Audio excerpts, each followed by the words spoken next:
Hello everyone. So welcome back, and today we are going to start a new chapter, that is the DNF block elements. तो DNF block element IIT के लिए या आपके किसी भी competitive exam के लिए यस इट इज़ इम्पॉर्टेंट, पर ये बहुत ज़्यादा टिपिकल चैप्टर नहीं है.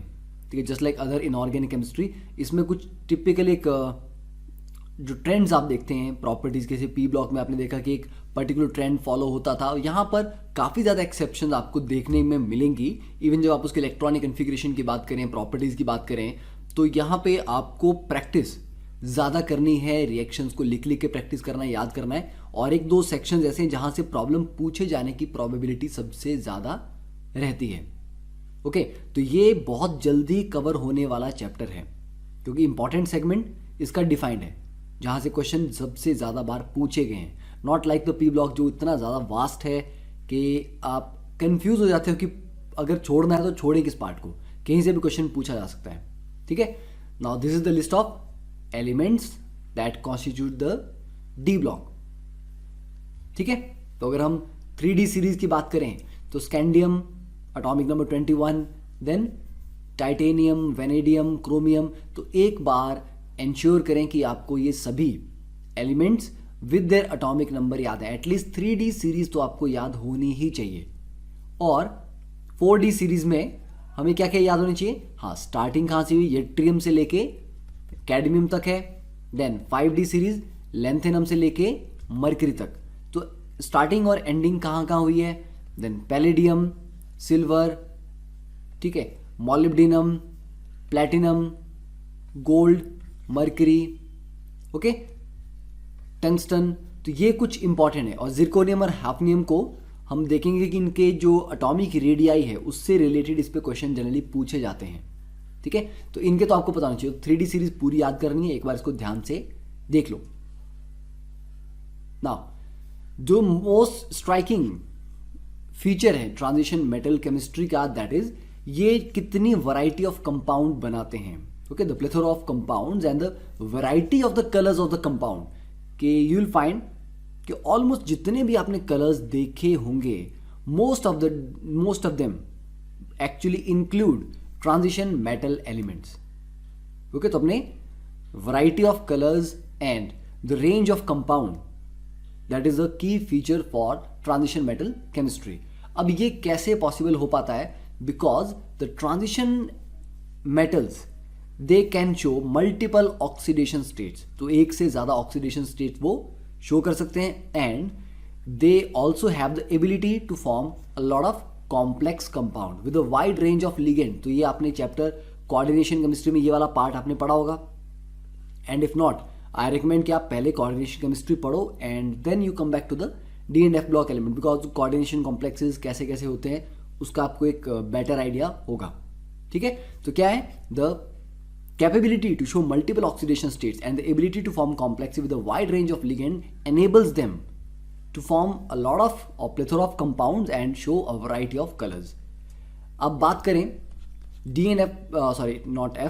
डी ब्लॉक, जिसको हम ट्रांजिशन एलिमेंट्स भी बोलते हैं. तो उनको ट्रांजिशन एलिमेंट्स क्यों बोलते हैं?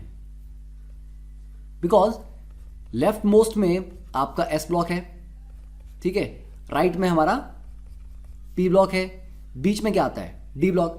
तो इट इज काइंड ऑफ के प्योर मेटेलिक कैरेक्टर से.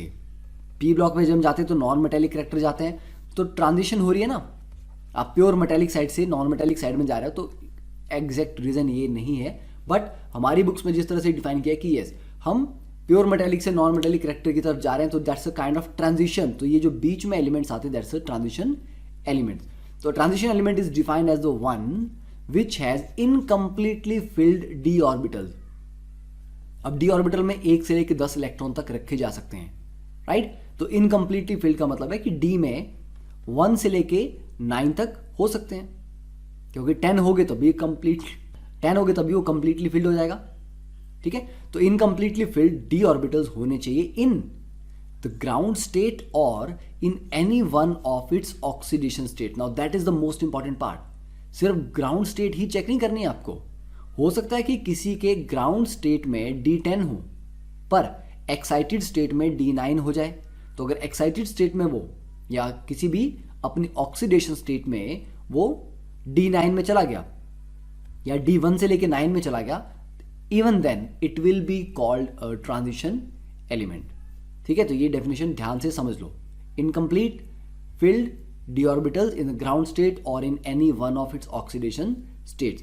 तो इसीलिए जिंक, कैडमियम और मर्क्यूरी की बात करें तो जिंक, कैडमियम, मर्क्यूरी क्योंकि लास्ट एलिमेंट है अपने कोरिस्पॉन्डिंग सीरीज के, जिंक, कैडमियम एंड मर्क्यूरी, तो इनकी कॉन्फ़िगरेशन क्या होती है S2D10, राइट। और इनकी जो ऑक्सीडेशन स्टेट है ये जनरली कैसा कैटायन बनाते हैं M2 पॉजिटिव, मतलब जिंक 2 इलेक्ट्रॉन छोड़ता है, जिंक 2 पॉजिटिव बनाता है, तो वो 2 इलेक्ट्रॉन S से निकलेंगे, तो D में तो अभी भी 10 बचे। कैडमियम भी 2 इलेक्ट्रॉन S से लूज करेगा, तो D में स्टिल 10 बचेंगे। मर्क्यूरी के केस में वही है, मींस इनकी किसी भी हायर ऑक्सीडेशन स्टेट में या ग्राउंड स्टेट में D इनकम्प्लीट नहीं है, D सभी में D10 में ही रहेगा। तो अगर D10 रहेगा तो आप इसको ट्रांजिशन एलिमेंट्स नहीं बोल सकते। ठीक है, तो ये D ब्लॉक एलिमेंट्स हैं but they are not transition elements. Fine, तो हम ये बोलते हैं कि all transition elements are actually D block elements but all D block elements are not transition elements. तो general electronic configuration for the D block element is n-1, D 1 to 10, D में 1 से लेकर 10 इलेक्ट्रॉन तक जा सकते हैं, और NS 1 to 2, we don't write NS2 क्योंकि हमेशा S में 2 इलेक्ट्रॉन हो ऐसा जरूरी नहीं है। जैसे क्रोमियम का केस आपने पीरियोडिक प्रॉपर्टीज में पढ़ा हुआ है, S1 हो जाता है और 1 इलेक्ट्रॉन D में जंप कर जाता है to make it half filled, तो S आपका 1 भी हो सकता है, S में 2 भी हो सकता है, तो ये ध्यान रखना। And all these elements are metals. ठीक है, D ब्लॉक के सारे एलिमेंट्स मेटेलिक हैं। तो हमारे पास D ब्लॉक में बेसिकली 4 सीरीज आती हैं।